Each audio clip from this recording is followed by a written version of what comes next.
मुख विहसत हरिवंश हित रुख रस राशि प्रवीण सुख सागर नागर गुरु पुहुप सैन आसीन। व्याख्या श्री हरिवंशी हित स्वरूप श्री श्यामा श्याम के मन में प्रवीणता पूर्ण रस समूह के उपभोग की रुचि उत्पन्न होते ही उनका मुखारविंद प्रसन्नता से खिल उठा।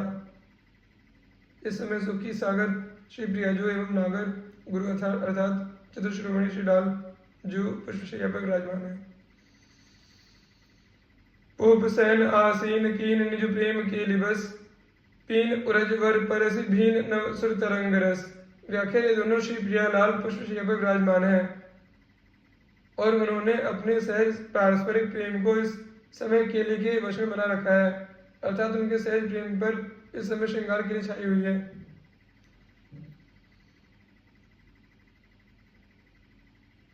संसार में श्रृंगारिक प्रेम सदैव श्रृंगार के लिए के अनुगत होता है, अर्थात यह श्रृंगारिक प्रेम की उत्पत्ति श्रृंगार के लिए के कारण होती है।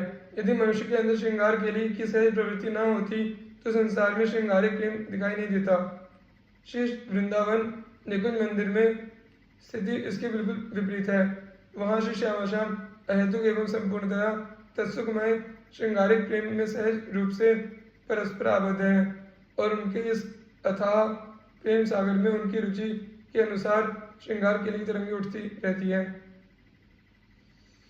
जब ये तरंगे उठती हैं तब उतनी देर के लिए ही श्री श्यामा श्याम चैतन्य हो जाते हैं, अन्यथा प्रेम विवश रहकर प्रेम सागर में डूबे रहते हैं। श्री दुर्दास जी ने इस तथ्य का उल्लेख अपनी वाणी में इस प्रकार किया है। प्रेम मदन के सिंधु द्वय बहत रहत नित होइय कबहू विवश चेतत कबहू छिन छिन प्यारी प्रिय। श्री श्यामगन श्री प्रिया के पुष्ट वक्षस्थल रोजो का स्पर्श करते हैं, जिसके कारण दोनों श्री श्यामा श्याम नवीन श्रृंगार के लिए रस में भीगे हुए हैं।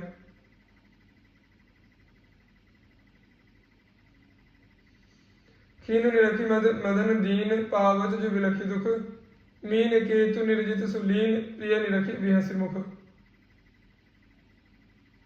व्याख्या श्यामा श्याम की सद्वत श्रृंगार के लिए में अपनी संपूर्ण बाह्य चेष्टाएं देखकर तथा उसमें अपना कहीं पता न पाकर मदन अर्थात कामदेव का गर्व क्षीण हो जाता है और वह दुख से व्याकुल होकर दीन बन जाता है। इस प्रकार श्रृंगार के लिए के सुखानुभव से प्रियालाल के कौश्रमिक मुख देखकर कामदेव पराजित हो जाता है और उनके दर्शन सुख में तल्लीन हो जाता है। श्री हरिवंश एवं श्री श्यामा श्याम के लिए अभिन्न है। इस बात को प्रतिपादित करने वाला ये तीसरा छंद है। रसागर हरिवंश रसत सरित वर्तीर जग जस विशद सुविस्तरत बसत जुकुंज कुटीर। व्याख्या रस के सागर श्री हरिवंश श्रेष्ठ सरिता श्री यमुना जी के तट पर सुशोभित है और यमुना तटवर्ती कुंज कुटीर में स्थायी निवास करते हुए भी संपूर्ण जगत में अपने विशद यश का विस्तार कर रहे हैं का विस्तार करते रहते हैं। यहाँ भी सेवक वाणी के अन्य स्थलों की भांति हरिवंश हित में से सेवक जी का तात्पर्य श्री हरिवंश के हित स्वरूप श्री श्यामा श्याम से है। हित किंवा तत्सुखमय प्रेम के ये दो मूर्त रूप रस के अनंत आकाश सागर है। ये दोनों सरिता वर श्री यमुना जी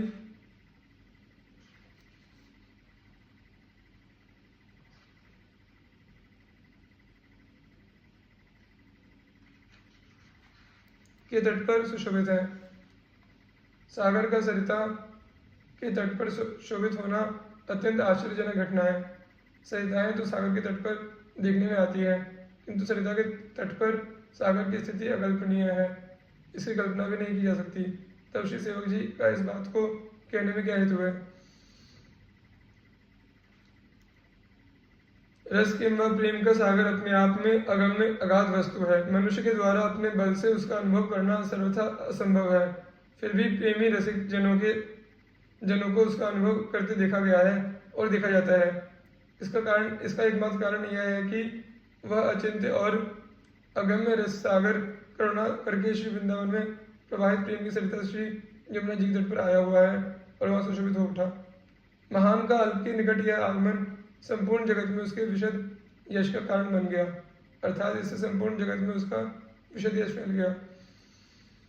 जगत में यश फैलने से यदि कोई यह समझ ले कि यह रस सागर जगत के साथ संश्लिष्ट हो गया किंवा उसके साथ घुल मिल गया, तो उसके उत्तर में सेवक जी कहते हैं कि यह बात सर्वथा नहीं है। जगत में अपने यश का विस्तार करते हुए वह रस सागर स्वयं तो कुंज कुटीर में ही निवास करता रहता है। जगत की उत्पत्ति, विनाश एवं पालन तो उसके ऐश्वर्य अंश के द्वारा होता रहता है। संपूर्ण जगत व्यापार से सर्वथा असंपृक्त अछूता रहकर एकमात्र कुंज कुटीर का आश्रय लेने वाले इस पर आत्मा रस तत्व का परिचय देते हुए श्री आचार्य श्रीमद राधा सुधा निधि में कहते हैं कि सृष्टि आदि की वार्ता छोड़कर, नारद आदि अपने भक्तों की पहचान छोड़कर, श्री धामा आदि अपने मित्रों को भूलकर एवं अपने माता पिता की स्नेह वृद्धि न करते हुए मधुपति श्री श्यामगन प्रेम की एकांत सीमा एवं मधुर रस रूपी अमृत सिंधु के सारूप एकमात्र श्री राधा से परिचय रखकर कुंज ऋषियों की उपासना करते रहते हैं। दूरे सृष्ट्यादि वार्ता न कलेति मनांगनारदादिनस दीन स्वभक्तान श्रीदामाद्य सुहृदभिर्न मिलति हरति स्नेह वृद्धिं स्वपित्रो किंतु प्रेमेक सीमा मधुर रस सुधा सिंधु सारैर्गाधा श्रीराधामेव जानन् मधुपति रनिशम कुंज वीथीमुपास्ते। राधा सुधा निधि 235। बसत जो कुंज कुटीर भीर नवरंग भामिनी भर चीर नील गौरांग सरस घनतन पीतांबर। व्याख्या संपूर्ण जगत को अपने यश से धवलित उज्जवल करने वाली कुंज कुटीर की रस केली का वर्णन करते हुए श्री सेवक जी कहते हैं कि यह केली उस कुटीर में हो रही है जहाँ नवरंग श्री श्यामगन एवं भामिनी श्री प्रियाजू के प्रेमावेश की भीड़ अर्थात अतिशयता है। गौरांगी श्री प्रियाजू ने नीलांबर धारण कर रखा है और रसपूर्ण मेघ की आभा वाले श्री श्याम सुंदर के शरीर पर पीतांबर सुशोभित है।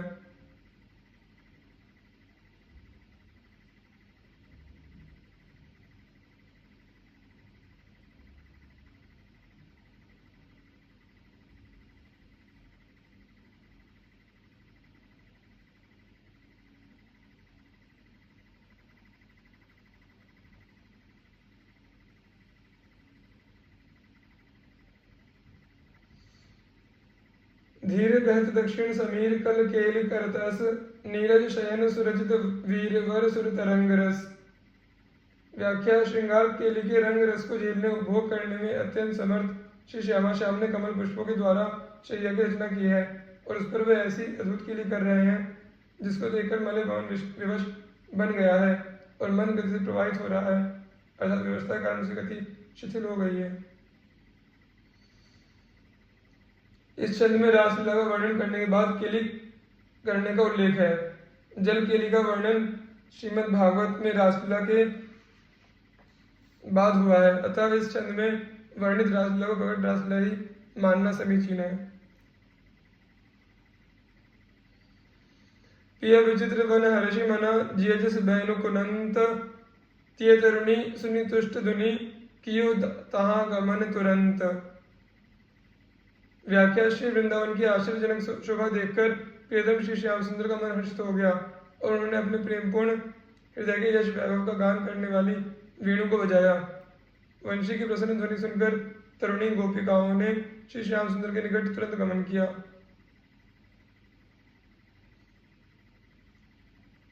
कियो तहाँ गमन तुरंत कंत मिली विलसत सर्वस तंत रास मंडल जुरंत रस नृत्य रंग रस। व्याख्या गोपीजन अपने प्रियतम के पास पहुंचकर और उनसे मिलकर प्रेम सर्वस्व का उपभोग करने लगी। तत्काल रास मंडल की रचना होकर रसपूर्ण नृत्य से रंग रस की सृष्टि हो गई। संतत सुरधुंधुभि भजंत बरसंत सुमन लिया अंत केली जल जनु की मत इव राट करनी प्रिया। व्याख्या रास काल में देवतागण ने बराबर दुंदुभि नाद किया और पुष्पों की वर्षा की। रास के अंत में जब सब श्री यमुना जी में इस प्रकार जलकेली करने लगे जैसे मत्त गजराज अपनी प्रिय करणियों हथनियों के साथ करता है। इस छंद में सेवक जी श्री श्यामा श्याम के वन विहार का वर्णन करते हैं।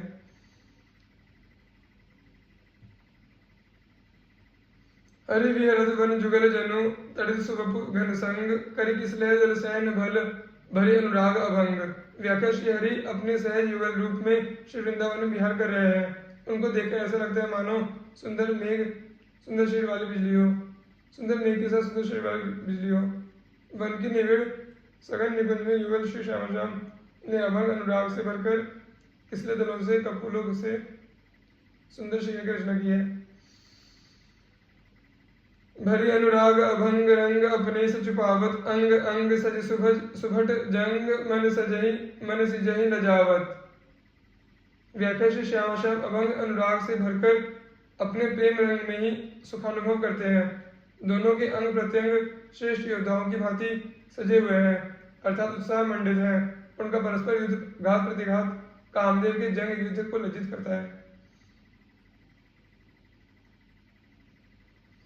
पंगु दृष्टि ललितादि तंक निरखत रंधन करी मंग आदि रचि शिथिल सजत उच्छंग धरत धरी।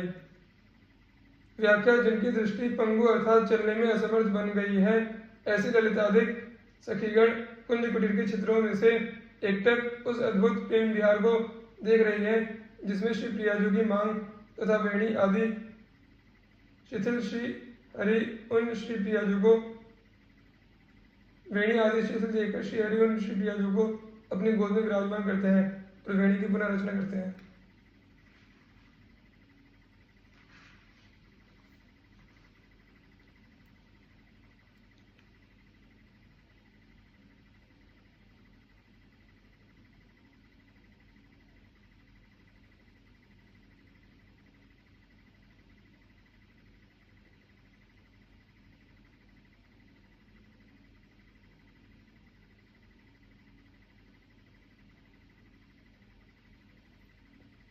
श्याम सुभग तन विपिन घना धाम विचित्र बनाई तामही संगम जुगल जना काम केली से छुपाई।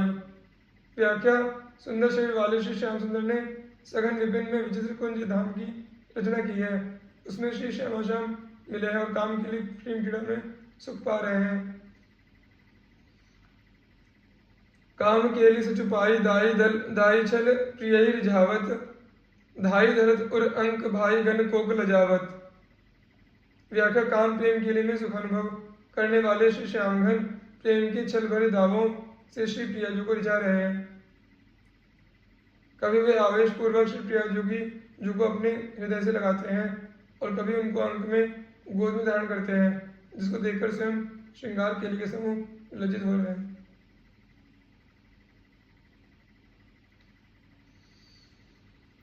चाय चवक गुण चतुर राई रस रति संग्राम ही छाई सुजस जग प्रकट गाई गुण जीवत श्याम ही।